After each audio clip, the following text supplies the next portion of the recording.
So, as the holiday season comes up, we've seen quite a few companies announce wireless earbuds. It's Podoween, if you will, right, Jason? Yes, happy Podoween, Jason. Happy Podoween. I'm Jason Cipriani with Jason Perlow. This is Jason Squared, and let's kind of go over all of the different earbuds that we've seen from the likes of Apple and Google and Microsoft. I think even Amazon's involved in this, right? Yes, they are. All right, so first off, Apple just announced the AirPods Pro, not the AirPod Pros, AirPods Pros, AirPods Pro, that are the updated version of AirPods that have been out for the last couple of years now. But they have a lot of new features that critics like myself and others have been claiming or asking Apple to put into AirPods. So what do we have, Jason? So this is the first generation of AirPods that has active noise cancellation built in. That's the major addition. In addition to, I think they've done some work to the drivers, a few other things. The problem with Apple, it's very hard to get exact tech specifications on their products. If you go to their website, they use very, I'm going to say, very fudgy language to describe what their products do. They don't disclose industry specifications on certain things. Sure. So you kind of have to just sort of go with the flow as far as various reviews on sound quality have been, because it's very hard to interpret it on a level relative to other products in the industry that do describe what the specifications are. It does have a wireless charging case like the previous generation, as well as like I said, active noise cancellation, and also an updated in-ear design, which is a bit more form-fitting to the inside of the ear canal than a previous generation that uses a foam-based, would you call that like an ear muff? I don't know what you call that, but the ear, whatever the connection between the ear and the headphone, the earpiece is, it's a much tighter, more form-fitting. Yeah, there's silicone tips that go on. There's 3 different sizes that come in the box now. And there's even a test built into iOS where you put in the new AirPods Pro, you go into the settings, and it does a fit test where it plays sounds in your ears, and then using the microphones that it also uses for active noise cancellation, it tells you if the tips that you have installed on the AirPods are the right size for your ears, which I think is a unique feature. I haven't heard of, Amazon's Echo or earbuds having that feature. So, I'm interested to test them out. I was supposed to receive my sample or my AirPods Pro today, but we had a giant snowstorm here in Colorado, and UPS is all but shut down for the day. So I'll get them later in this week, but I'm interested to test that out. Yeah, the only thing I have to say is that this is much more expensive than the previous generation. These are $249. Now, they do also offer the previous generation for sale. You can actually get them on the street for about $165 on Amazon if you want the wireless charging case. If you don't want the wireless charging case, they're about $144, which is not a bad buy, actually, considering. No, and I think as we go through this list, you're going to see things kind of broken up into 2 sections. One are earbuds for iPhone users, and the other is for everyone else. And AirPods are definitely 100% for iPhone users. They have that magic of quick pairing, extended range. You're able to have Siri read your messages. Very tight integration with the iOS and all that. Yeah. So yeah, I mean, there's a lot there. The standard AirPods, like you said, you could get for 160, 175 bucks, depending on where you look. The new ones are $250, but with the active noise cancellation, the sweat resistance, all the other things built in, it might be worth it. Not to mention, they're supposed to have improved sound quality. So we'll just have to wait and see until we actually get them in our ears and test them out. What else do we have, Jason? Well, we've got the Google Pixel Buds, but they're not going to be available until Q2 of 2020. So and that was a big disappointment when Google announced them, right? I mean, they're announcing their phone. Perfect timing to release them would be alongside a new phone, right? Pair the two together. That's kind of how these things work. But they look very unique. They kind of float in your ear canal. They have built-in features that are, specific for Android users, and I think they are appealing in that regard. The fact that they're Google Pixel Buds, they have what are they going to be? $179. Google says they can go up to a football field away outside or 3 rooms away inside, which is about what I get with my AirPods already. So I think that's just honestly a Bluetooth 5.0 thing. But these companies like to tout that it's specific, and special to their product. Yeah, and the other thing about Google, which is very similar to what Apple does, they don't disclose specifications and things like Bluetooth profiles or things like audio codecs, right? So Right. like, you know, the audio codecs that, you know, we've been hearing about across the industry have been SBC and Qualcomm's aptX technology, which a lot of the other products use as chipsets. There's also the Bluetooth 5 profile on some of the other products out there. We don't know exactly which, actually, according to Google, it's 4.2 plus is the Bluetooth profile. And what they're saying is long range. I mean, it doesn't match up with some of the other specifications in the industry. Maybe they just haven't disclosed everything yet because it's not until Q2 that these are coming out. Yeah, right. But based on their demos, it was showing that you could actually hear these things from like a football field away from your device. So I would have to think that they're at least matching some of the things Bluetooth 5 does. Yeah. So they're saying that the minimum connectivity that you need to have on your phone is 4.2. But really, these things are targeted for the Google Pixel handsets more than anything else. Absolutely. Yeah. And so then we also have Amazon's Echo Buds, which just started shipping or getting ready to ship now. I think reviews started making their way out earlier this week. They're a lot less expensive than some of the competitors. $129. Of course, they work with Alexa, but they require you to use the Alexa app on your iPhone or Android device. But they also work with Siri and Google Assistant, depending on what your phone is as well. What else do they have, Jason?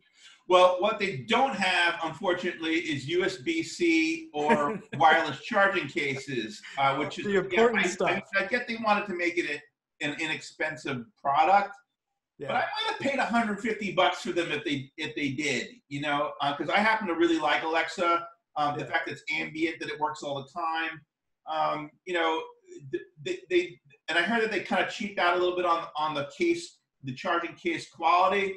Well, and there's no wireless charging there either. There is no wireless charging, although they do have the most current Bluetooth features. So it's a 5.0. With A2DP, VRCP, iPod device support, active noise reduction, IPX4 water resistance, so splash and sweat.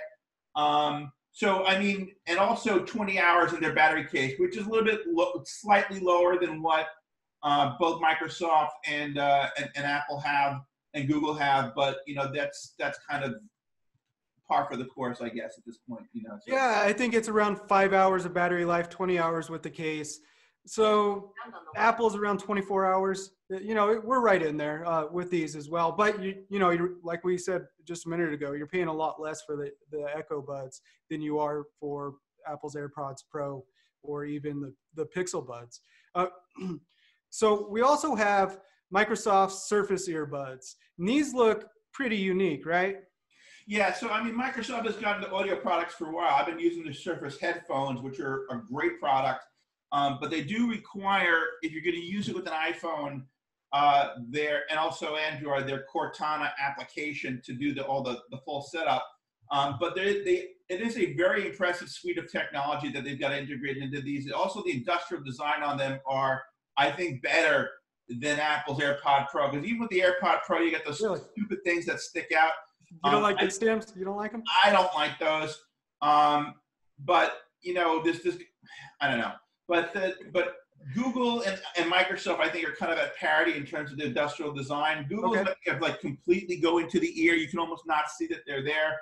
Microsoft's are completely circular. They don't have anything sticking out. So I think they're like a close second to Google's in industrial design. They also have all the latest and greatest, you know, Bluetooth features, although again, with specs, they haven't been completely 100% forthcoming, other than that you need a minimum of Bluetooth 4X to do it. They use both the SBC and aptX Qualcomm audio codecs, fully Cortana ambient capable, although you could also use the other assistants if your phone supports. Yeah, you could trigger Siri or Google Assistant. Yeah, USB-C wireless charging case. Active noise cancellations, but again, expensive, $249, just like the AirPods. You know, one thing when Microsoft announced the Surface earbuds that I didn't quite understand, and I know you use a lot of Microsoft products, so maybe Office products specifically, maybe you could help clarify this for me. But was there, what did they say, collaboration feature built into these earbuds where you can use them to work in Office documents and control slideshows? I just don't see wearing what looks like, I don't like the design of the Surface earbuds personally. I think they look like an earmuff that got shrunk down. Like you accidentally washed it and put it through the dryer and it shrunk down. They're a little too big and goofy looking for me. But I don't see wearing that during a presentation and swiping and tapping to control the PowerPoint slideshow.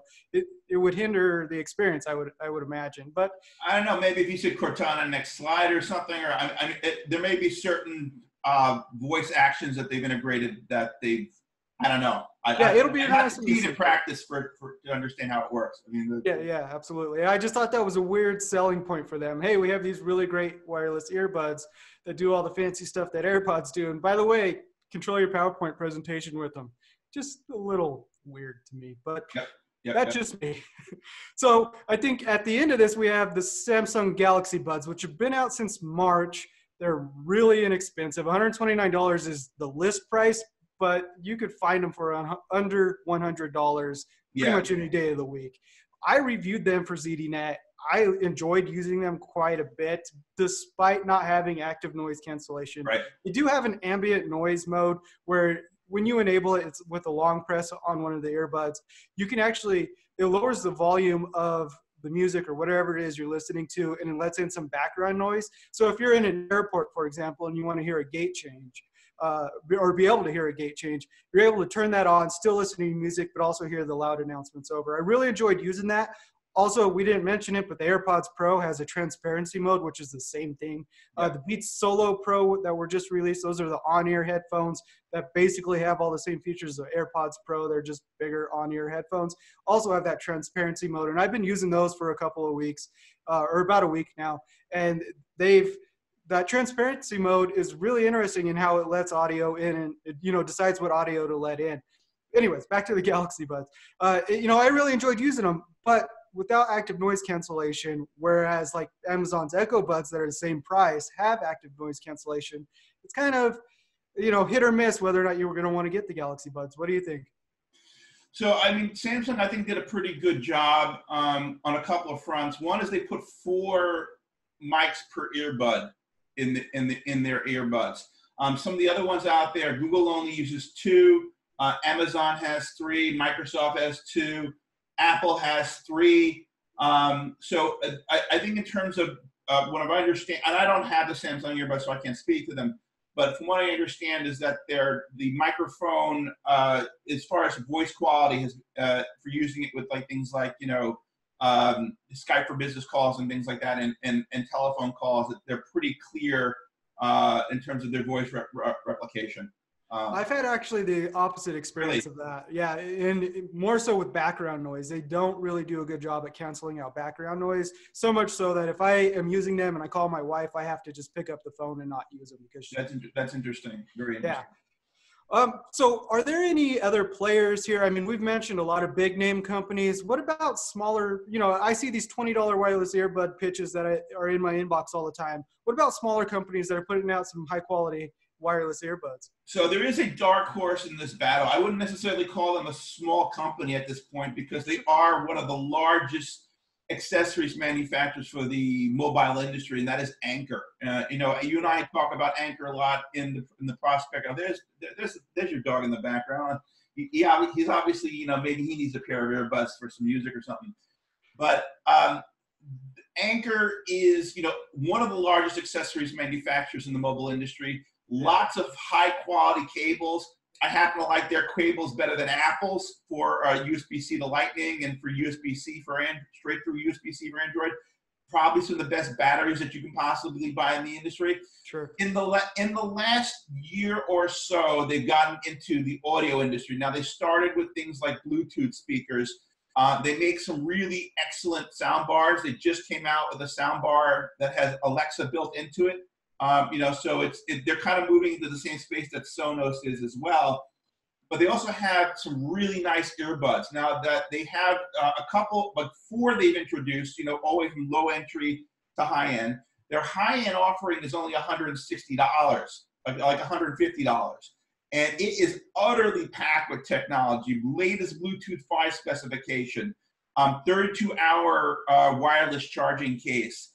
Of course, USB-C, all the latest codecs, 4 microphones per earbud, IPX4, sweat and water splash.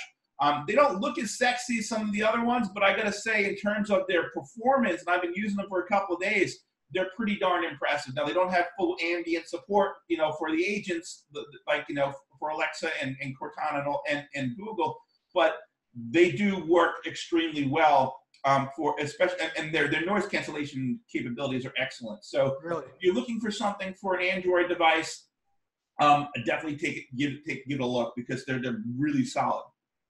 Yeah, I haven't used any of Anker's wireless headphones. I have used cables and chargers and wireless chargers and all that other stuff. And all of them are exceptional products that you usually get for a lot less than you would pay for something from an Apple or a Microsoft. So I'll have to check those out when I get a chance. So any final thoughts about this, Jason? Wireless earbuds, Podoween? Well, a couple of these aren't going to be out for a little while, right? So, you've got, both Microsoft isn't expected to be until December. Q2 for Google. So right now, really, you got Amazon and Apple to contend with, and also Anker and Samsung. You've got some of the other larger players out in the consumer electronics players in the industry, such as Sony, Bose, Cambridge. Jabra has a new device coming out. Klipsch, you got RHA and Audio Technica. We really haven't had a chance to look at those, but most of those are higher priced than most of the products that we've looked at, with the exception of Apple, I think, and Microsoft. So those guys are really going to have to up their game, really show what their value add is coming forward. Maybe for the more, you might start seeing some of these products targeted more towards the more audiophile types and more, unusual metal drivers, rare earth metals and things like that. We'll see. I happen to think that for the average end user, the four products we've talked about are probably going to be the more predominant ones in the industry. Yeah, and like I said at the beginning, I think it really comes down to, if you have an iPhone, Apple's AirPods are where you want to live and be. There's no other choice really for you if you want a good experience with wireless earbuds. If you had a hard time with AirPods staying in your ear, AirPods Pro, that's where you need to go. As for Android users, Galaxy Buds are affordable, but they have some of their own issues. We'll see what Pixel Buds are like. The Echo Buds seem like a good fit, but I haven't had a chance to try them yet. But on paper, they look great. And then Microsoft, who knows what those are going to end up being like once they launch later this year. I think that was a good talk and a good place to end there. Once again, I'm Jason Cipriani. And I'm Jason Perlow, and happy Podoween. Happy Podoween. Check out more of this stuff at zdnet.com.